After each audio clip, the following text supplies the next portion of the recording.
जय श्री कृष्ण दोस्तों, आप सभी का हमारे चैनल पर स्वागत है।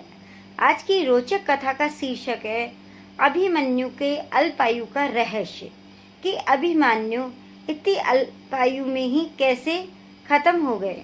तो आइए जानते हैं। महाभारत में अभिमन्यु की गिनती महान योद्धाओं में होती है, जिसने 16 साल की छोटी उम्र में ही अपनी प्रतिभा से ऐसी छाप छोड़ी कि जिसकी चर्चा आज भी होती है। महाभारत का युद्ध जब निर्णायक मोड़ पर आ गया और कौरवों की सेना पांडवों पर भी भारी पड़ने लगी, तो युद्ध में अभिमन्यु को भेजा गया। उस समय अभिमन्यु महज 16 साल के थे। ऐसे में आरंभ में तो सभी ने उन्हें इनकार कर दिया, लेकिन जब उन्होंने जिद की तो युद्ध की स्वीकृति प्रदान करनी पड़ी। कौरवों की सेना पर अभिमन्यु इस कदर काल बनकर टूटे कि कौरवों की धुरंधर योद्धा भी भयभीत हो गए। पूरी कौरवों की सेना घबरा गई। अभिमन्यु ने अकेले ही कौरवों की पूरी सेना को घायल कर दिया। अभिमन्यु ने भयंकर युद्ध किया। अभिमन्यु की अल्पायु का रहस्य। अभिमन्यु का भगवान श्री कृष्ण से गहरा रिश्ता था। रिश्ते में अभिमन्यु भी श्री कृष्ण के भांजे थे। श्री कृष्ण को अभिमन्यु की छोटी उम्र का पता था। अभिमन्यु वीर अर्जुन के पुत्र थे। माता का नाम सुभद्रा था। पिता के समान अभिमन्यु भी वीर योद्धा थे, लेकिन पौराणिक कथाओं में अभिमन्यु के असली पिता किसी और को बताया गया है कि उनके असली पिता कोई और था। आइए जानते हैं कि उनके असली पिता कौन थे। शिव का वरदान प्राप्त था। अभिमन्यु को भगवान शिव का आशीर्वाद प्राप्त था। एक कथा के मुताबिक पूर्व जन्म में अभिमन्यु भगवान श्री कृष्ण के शत्रु थे। अभिमन्यु का जन्म भगवान शिव के वरदान से हुआ था। ऋषि शेषीरायण ने भगवान शिव से वरदान में एक ऐसा पुत्र प्राप्त किया था जिसे कोई पराजित नहीं कर सकता था। ऋषि का यह पुत्र कालियवन कहलाया था। उन्होंने ऋषि ने ऐसा पुत्र माना कि जिसे कोई पराजित न कर सके। कालियवन ने मथुरा पर किया था आक्रमण। कालियवन एक बार जरासंध के बहकावे में आ गए और मथुरा पर आक्रमण कर दिया, लेकिन भगवान श्री कृष्ण ने कालियवन को राजा मुचकुंद की गुफा में ले गए और कालियवन ने सोए हुए राजा मुचकुंद को श्री कृष्ण समझकर जगा दिया। राजा मुचकुंद की नजर कालियवन पर पड़ते ही वह जलकर भस्म हो गया, क्योंकि राजा मुचकुंद को वरदान प्राप्त था कि जो उसे नींद से जगाएगा वह भस्म हो जाएगा। इस कारण जैसे ही कालियवन ने मुचकुंद को नींद से जगाया, वैसे ही जब मुचकुंद ने कालियवन को देखा तो वो जलकर भस्म हो गए। ऐसे किए सुभद्रा के गर्भ में प्रवेश और भस्म होने जाने के बाद श्री कृष्ण ने कालियवन की आत्मा को एक पोटली में बांधकर दूसरे स्थान पर ले जाने लगे, लेकिन रास्ते में उन्हें सुभद्रा मिल गई। सुभद्रा की नज़र जैसे ही पोटली पर पड़ी तो उन्होंने उसे देखने की जिद कर दी और पोटली खोल दी।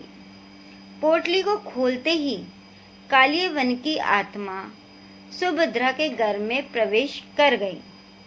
बाद में यही अभिमन्यु के रूप में पैदा हुआ। चंद्रमा के पुत्र भी माने जाते हैं अभिमन्यु। दूसरी कथा के अनुसार अभिमन्यु के पिता चंद्रमा भी माने जाते हैं। अभिमन्यु को चंद्रमा का पुत्र भी माना जाता है। इसके पीछे भी एक कथा है। पृथ्वी पर जब धर्म की स्थापना करने के लिए भगवान श्री कृष्ण ने अवतार लेने से पहले सभी देवी देवताओं से मंत्रणा की और योगदान करने को कहा। इसके बाद कुछ देवता स्वयं मनुष्य बनकर धरती पर प्रकट हुए और कुछ देवताओं ने अपने पुत्रों को भेज दिया। बारी जब चंद्रदेव की आई तो उन्होंने अपने पुत्र वर्चा को पृथ्वी पर भेजा। चंद्रदेव ने कहा कि वह अपने पुत्र का वियोग नहीं सहन कर सकते, इसलिए उन्होंने देवताओं के अनुरोध पर कहा कि वह अपने पुत्र को सिर्फ 16 साल के लिए धरती पर भेज सकते हैं। इसके बाद वह मेरे पास लौट आएगा।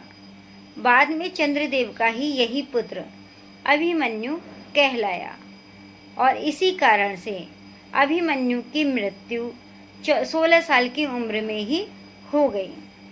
जब सुभद्रा को आ गई नींद, अभिमन्यु गर्भ में ही चक्रव्यूह को भेदने का रहस्य जान गए, लेकिन वे निकलना नहीं सीख पाए क्योंकि सुभद्रा को उस वक्त नींद आ गई। नींद आ जाने के कारण अर्जुन चक्रव्यूह से निकलने का नियम बता रहे थे। इसी कारण अभिमन्यु चक्रव्यूह में प्रवेश तो कर गए, लेकिन बाहर निकल नहीं पाए।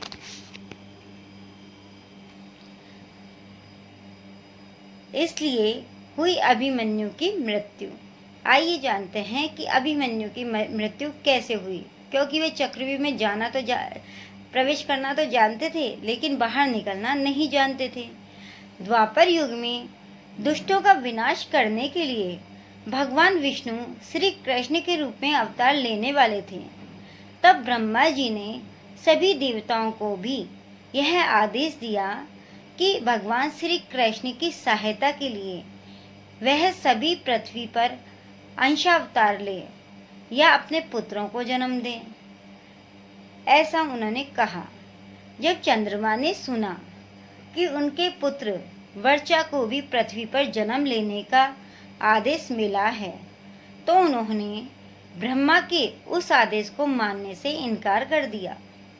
साथ ही यह भी कह दिया कि उनका पुत्र वर्चा अवतार नहीं लेगा। ऐसा भी चंद्रदेव ने कहा कि उनका पुत्र अवतार नहीं लेगा क्योंकि वो उनका वियोग सहन नहीं कर सकता। तब सभी देवताओं ने चंद्रमा पर यह कहकर दबाव डाला कि धर्म की रक्षा करना सभी देवताओं का कर्तव्य ही नहीं, धर्म भी है। इस धर्म कार्य के लिए चंद्रमा अपने पुत्र को कैसे विमुख कर सकता था।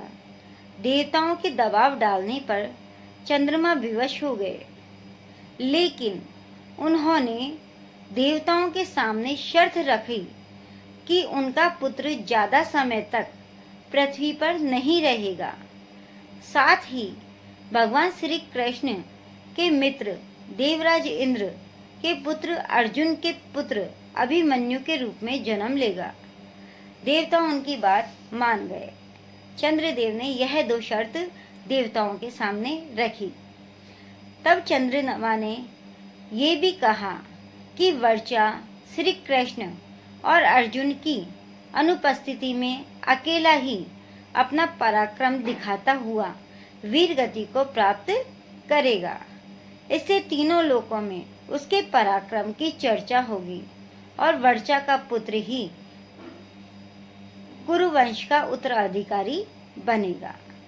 चंद्रमा की इस बात को देवताओं ने मान लिया और तब चंद्रमा के पुत्र वर्चा ने महारथी अभिमन्यु के रूप में जन्म लिया। द्रोणाचार्य द्वारा रचे गए चक्रव्यूह में अपना पराक्रम दिखाते हुए अभिमन्यु वीर गति को प्राप्त हो गए,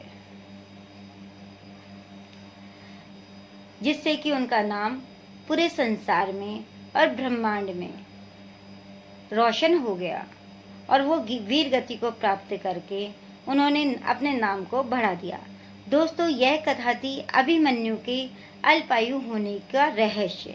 आपको यह कैसा लगा? अच्छा लगा हो तो कमेंट बॉक्स में कमेंट करके जरूर लिखें और कमेंट बॉक्स में जय श्री कृष्णा लिखना ना भूलें और हमारे चैनल को लाइक शेयर एंड सब्सक्राइब अवश्य करें। जय श्री कृष्णा दोस्तों।